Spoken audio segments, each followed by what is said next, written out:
Hello everyone, welcome to my channel. So today we'll start with the chapter number 6, that is life processes.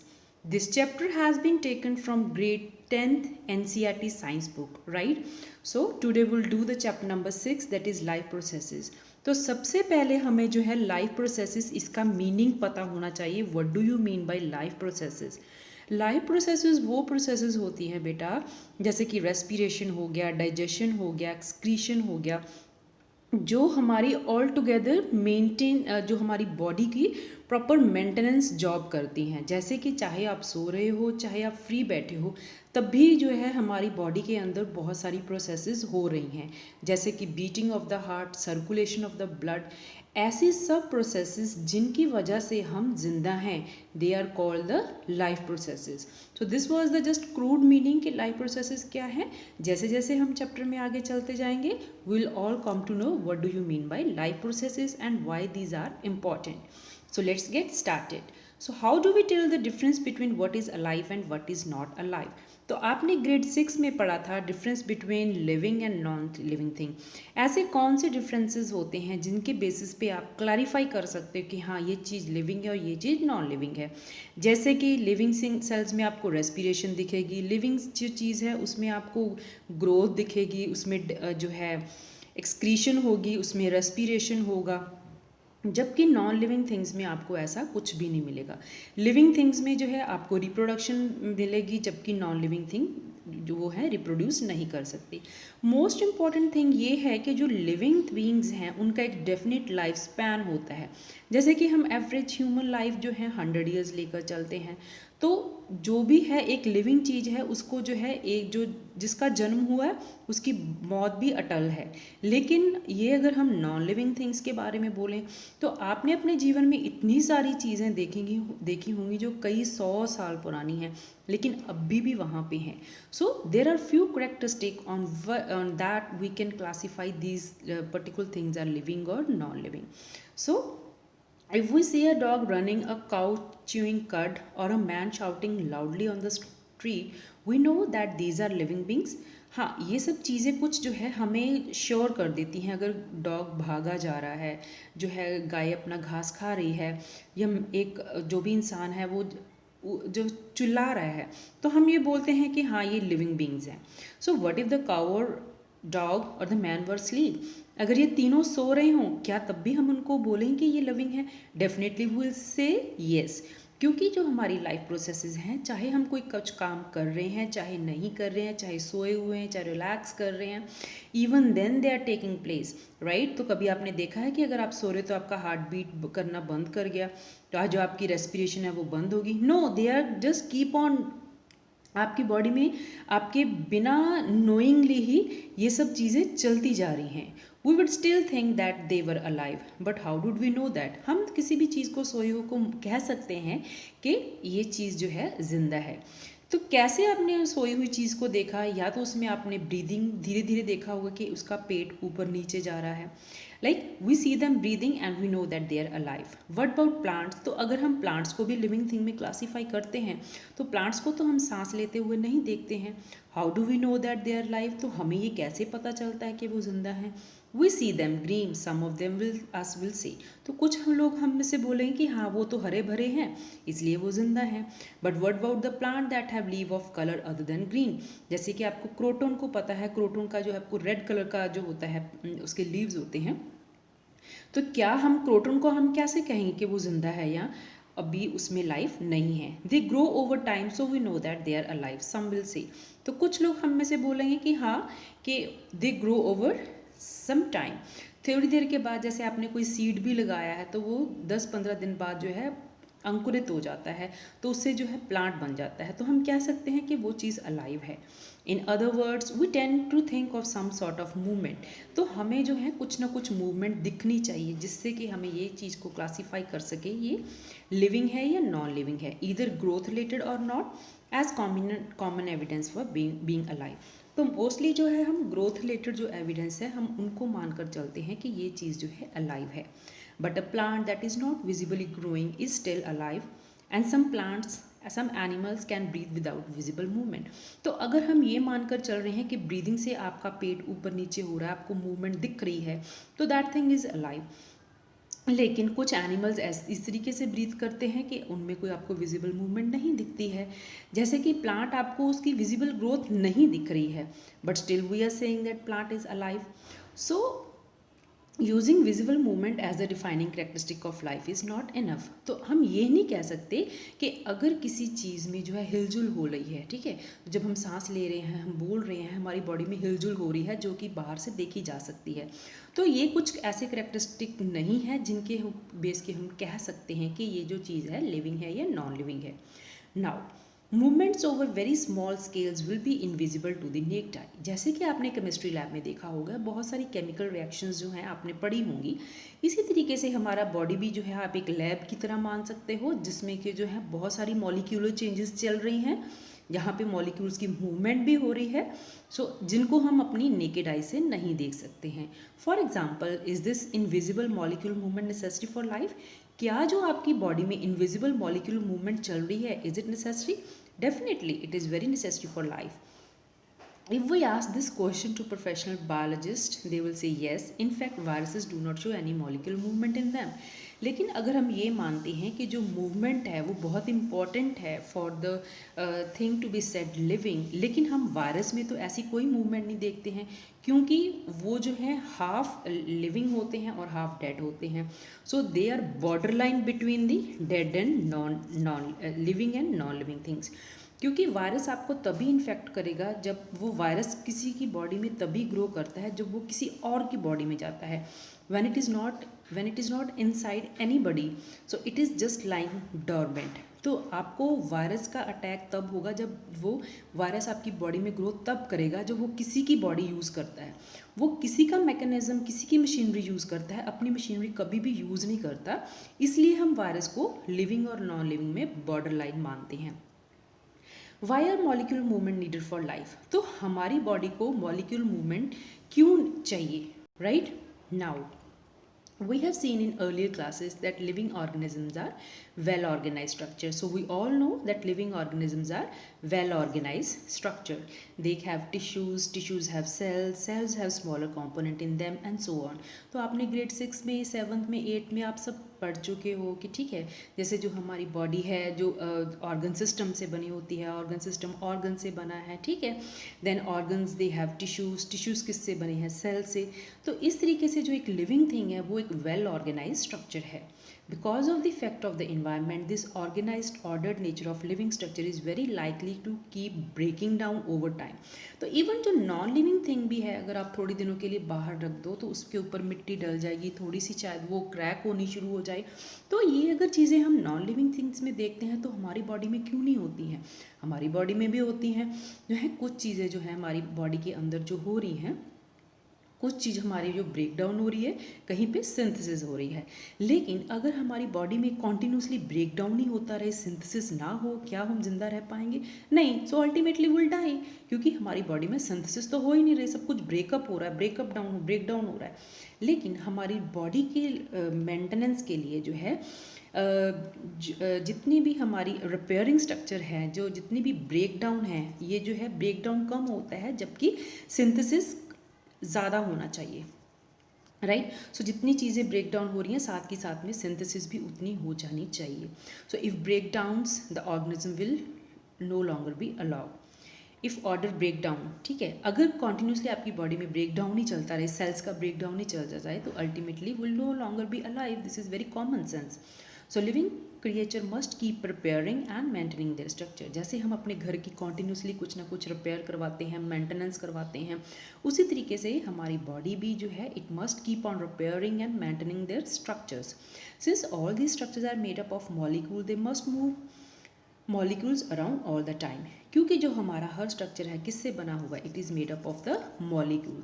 तो ये हर molecules जो हैं, जितने भी molecules हैं, they must keep on moving around all the time. So what are the maintenance processes in living organism? तो एक living organism में जो है मेंटेनेंस प्रोसेसेस क्या होती हैं, ये अब हम पढ़ेंगे। सो व्हाट आर लाइफ प्रोसेसेस? ये क्वेश्चन अब वहीं पे आके खड़ा हो गया है जहाँ पे हमने स्टार्ट किया था। Now What are life processes? The maintenance function of living organism must go on even they are not doing anything particular. चाहे अभी आप जो है आप एक वीडियो सुन रहे हो लेकिन आपकी बॉडी के अंदर जो है मेंटेनेंस चल रही है, आपको पता भी नहीं है लेकिन आपकी बॉडी के अंदर चल रही है. Even when we are just sitting in class, even if we are just sleep, चाहे हम अपनी क्लास में बैठे हैं चाहे सो रहे हैं, this maintenance job has to go on. ये मेंटेनेंस चलती रहनी चाहिए हमारी बॉडी में. The processes which together perform this maintenance job are called life processes. तो अब जो है हमारा क्वेश्चन क्लियर हो गया. ऐसी प्रोसेसेस कौन सी? रेस्पिरेशन हो गया, डाइजेशन हो गया, एक्सक्रीशन हो गया, which together perform this maintenance job, they are life processes. Since these maintenance processes are needed to prevent damage and breakdown, energy is needed for them. तो अगर आपकी बॉडी में जो है ब्रेक डाउन हो रहा है तो उसकी सिंथेसिस के लिए कुछ तो चाहिए. तो वो कहाँ से आएगा? फूड से. फूड से क्या मिलेगी हमें? एनर्जी. ठीक है, अगर आपको सिंथेसिस करना है तो आपको एनर्जी चाहिए. This energy comes from outside the body of the individual organism. तो ये एनर्जी अब कहाँ से आएगी? It will come from outside the body. ठीक है. So there must be process to transfer a source of energy from outside the body of the organism which we call food. तो ऐसी प्रोसेस भी हमें चाहिए जहाँ भी जो है transfer of source of energy हो जाना चाहिए. जैसे कि एक हम कहते हैं कि जैसे एप्पल है, that is a source of energy. तो ये हमारे लिए एक फूड बन गया, तो ये हमारे अंदर जाएगा. So the process we commonly called nutrition. ठीक है. तो ये जो अब न्यूट्रिशन की हम क्या कहेंगे? The process to transfer a source of energy from outside the body of organism to inside. So this is the nutrition. तो अब जो सेब में जितने भी न्यूट्रिएंट्स है वो हमारी बॉडी में अब्जॉर्ब हो जाने चाहिए. So if the body size of the organisms to grow, additional raw material also भी नीडेड फ्रॉम आउटसाइड. अगर हमारी बॉडी को ग्रो करना है तो उसके लिए एडिशनल रॉ मटेरियल भी तो चाहिए. That will be taken from outside. Since life on earth depends on carbon based molecule. जितनी भी लाइफ हमारी अर्थ पे है it is based on carbon based molecule. So most of these food sources are also carbon based. तो जितने भी हमारे food sources हैं वो भी मोस्टली इसलिए कार्बन बेस्ड हैं. Now, depending on the complexity of these carbon sources, different organisms can use different kind of nutrition process. अब ये डिपेंड करता है कि complexity of carbon source कैसी होती है, इसलिए जो है different organism they use different kind of nutritional process. Now, the outside sources of energy could be quite varied since the environment is not under the control of individual organism. तो जो भी कोई जो है बाहर से न्यूट्रिशन ले रहा है उसके ऊपर जो है ऑर्गेनिज्म का कोई कंट्रोल नहीं है, क्योंकि हम लोगों का अपने आउटसाइड इन्वायरमेंट के ऊपर कोई भी कंट्रोल नहीं है. These sources of energy therefore need to be broken down or built up in the body and must be finally converted to a uniform source of energy that can be used for the various molecular movement needed for maintaining living structure as well as the kind of molecules the body needs to grow. तो अब जो हमने जो है ये जो food खाया है उसको सबसे पहले हमें ब्रेक डाउन करना है ताकि ये जो है कुछ जो हमारी बॉडी के अंदर ब्रेक डाउन हो रहा है उससे जो है हम कुछ बिल्टअप कर सकें. और फाइनली इस एप्पल को हमने एक यूनिफॉर्म सोर्स ऑफ एनर्जी में कन्वर्ट कर देना है ताकि जो है हमारी बॉडी जो है इसको ऑब्जॉर्ब कर ले. हमारी बॉडी को ये सोर्स ऑफ एनर्जी क्यों चाहिए? Because of the various molecular movement needed for maintaining living structure as well as to the kind of molecules the body need to grow. कुछ स्ट्रक्चर बॉडी को grow करने के लिए चाहिए, कुछ जो है उनको मेंटेनेंस के लिए चाहिए. ठीक है. For this a series of chemical reaction in the body are necessary. इसलिए जो है केमिकल रिएक्शन की सीरीज हमारे बॉडी में कॉन्टीन्यूसली चलती रहती है and they are very necessary. उसमें से कुछ एग्जाम्पल्स जैसे कि मेंशन की हैं. Oxidising reducing reactions are some of the most chemical reaction mean to break down molecule. तो ऑक्सीडेशन और रिडक्शन जो है आप ऑलरेडी केमिस्ट्री में पढ़ चुके होंगे कि ये जो है ये some of the most important chemical reactions हैं जो हमारे बॉडी के दो ब्रेक डाउन के मॉलिक्यूल के लिए चाहिए. For this many organism use oxygen source from outside the body. तो ऐसे केमिकल रिएक्शन जब चलती हैं तो इनके लिए सबसे पहले जो चाहिए ऑक्सीजन चाहिए होता है, that we get from outside the body. So the process of acquiring oxygen from outside the body and to use it in the process of breakdown of food sources for cellular need is what we call respiration. So ऐसी process जहाँ पे हम oxygen को बाहर से acquire करते हैं और फिर इस ऑक्सीजन को यूज़ करते हैं in the process of breaking down of food sources. किसके लिए? हमारी सेलुलर नीड्स के लिए. हमारे सेल्स को जो ऑक्सीजन चाहिए इस प्रोसेस को हम बोलते हैं respiration. Right. So what about right now we were discussing about the multicellular organism. So what about the single cell organism, जो उनकी बॉडी एक सिंगल सेल से ही बनी हुई है. So in case of single cell organism, no specific organs for taking in food, exchange of gases or removal of waste may be needed because the entire surface of the organism is in contact with the environment. तो हमारी body जो है directly contact with the environment है, लेकिन उसके बावजूद भी जो है हमारे सेल्स, हमारी बॉडी के अंदर बहुत सारे सेल हैं जो directly in contact with the environment में नहीं है, राइट. सो हमारे स्किन कॉन्टैक्ट में है, लेकिन हमारे अंदर के सेल है वो they are not in contact with the environment. लेकिन जो सिंगल सेल ऑर्गेनिज्म होता है उनको ना तो कोई स्पेसिफिक ऑर्गन्स चाहिए होती है फूड के लिए, ना एक्सचेंज ऑफ गैसेस के लिए, ना ही रिमूवल ऑफ वेस्ट के लिए. जैसे कि अमीबा है, वहाँ पे सारा काम कौन कर रहा है, फूड वैक्यूल कर रहा है, वही फूड को इनगल्फ कर रहा है, वहीं से जो है जो उसकी बॉडी है उससे exchange of gases take place हो रही है, डिफ्यूजन से हो रहा है. ठीक है, इस तरीके रिमूवल ऑफ वेस्ट भी जो है उसका जो है सेल मेम्ब्रेन अमीबा का कर देता है. Now but what happened when the body size of the organism increases and the body design become more complex. तो अगर ये जो है अब हम ह्यूमन की बात करें, हमारा बॉडी स्ट्रक्चर बहुत कॉम्प्लेक्स है, तो हम लोग क्या करेंगे. In multicellular organism, all the cell may not be in direct contact with the surrounding environment. मैंने अभी जैसे बताया कि हमारे जो cells हैं, they are not in direct contact with the surrounding environment. So thus simple diffusion will not meet the requirement of all the cell. जैसे कि सिंगल सेल ऑर्गेनिज्म में डिफ्यूजन होता है, लेकिन हमारी multicellular organism they are not in contact with the outer environment. So जो है simple diffusion से हमारा काम नहीं चल सकता. So what do we need specialize structure. Now what are these specialized structures? Let us read now. We have seen previously how in multicellular organism various body parts have specialized in the function they perform. जैसे कि digestion का जो है हमारा पेट है, उसके पास HCl भी secretion होता है, म्यूकस भी सिक्रीशन होता है. ठीक है, स्मॉल इंटेस्टाइन है, then we have large intestine जहाँ पे जो है वाटर की अब्जॉर्प्शन होती है. इसी तरीके से हमारे जो ऑर्गन्स हैं वो स्पेशलाइज्ड हैं हर फंक्शन परफॉर्म करने के लिए.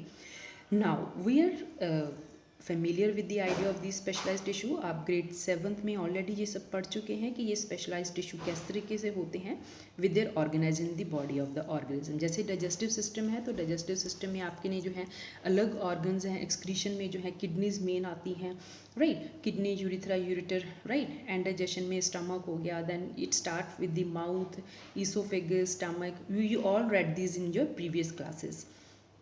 Now this poses a problem since the food and oxygen are now taken up at one place in the body of the organism. लेकिन हमारा जो सेल ऑक्सीजन का जो डिफ्यूजन होता है कहाँ पे आके बाद में होता है, it takes place in the particular structure that is called lungs. Lungs के पास आकर जो भी है गैसेस का एक्सचेंज होता है. लेकिन जो है हमारी बॉडी को सारे बॉडी जो पार्ट्स हैं उनको तो हवा चाहिए, उनको तो ऑक्सीजन चाहिए. तो उसके लिए एक ट्रांसपोर्टेशन सिस्टम भी तो होना चाहिए. ये तो नहीं कि एक सिर्फ जो पेट है वहीं पे सारा खाना खाया और वहीं पे हजम हो गया, बट बाकी बॉडी पार्ट्स, आर्म्स, लेग्स, सबके पास तो फूड पहुंचना चाहिए, एयर पहुंचनी चाहिए.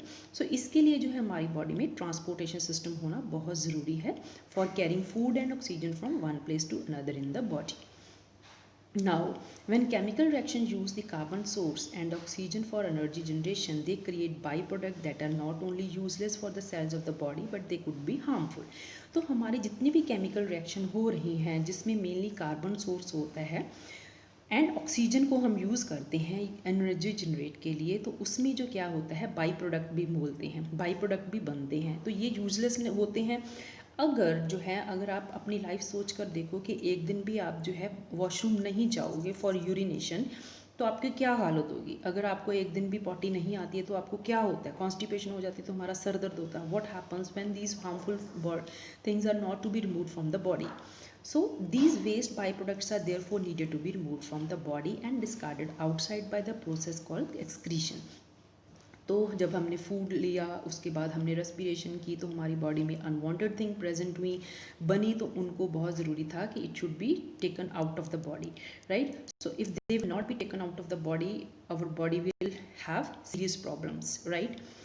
Again, if the basic rule for body in design in multicellular organisms are followed, a specialized tissue for excretion will be developed. तो हमारे कुछ specialized structure भी होने चाहिए जिसके थ्रू जो है excretion हो, right, which means the transportation system will need to transport waste away from the cells to the excreted tissue. तो एक ट्रांसपोर्टेशन सिस्टम चाहिए था हमारी बॉडी में सारा एयर को सर्कुलेट करे, दूसरा चाहिए था जो एनर्जी को जो है फूड अब्जॉर्प्शन की है उसके लिए, तीसरा है एक ऐसा सिस्टम भी होना चाहिए जिससे जितने भी बाई प्रोडक्ट बने हैं they have to taken out, so for that we need excretory system. ठीक है, now let us consider these various processes so essential to maintain life one by one. तो अब जो है हम इन सब प्रोसेसेस को वन बाय वन पढ़ेंगे, दैट इज न्यूट्रिशन कैसे होता है, फिर रेस्पिरेशन कैसे होती है, डाइजेशन कैसे होती है, रिप्रोडक्शन कैसे होती है, राइट। तो मैं उम्मीद करती हूँ आपको ये मेरा सेशन पसंद आया होगा। तो अगर आपको कोई भी डाउट है आप कमेंट सेक्शन में मेंशन कर सकते हैं। अगर आपको ये वीडियो अच्छा लगा तो अपने फ्रेंड्स के साथ शेयर कर सकते हैं। Thank you so much for watching.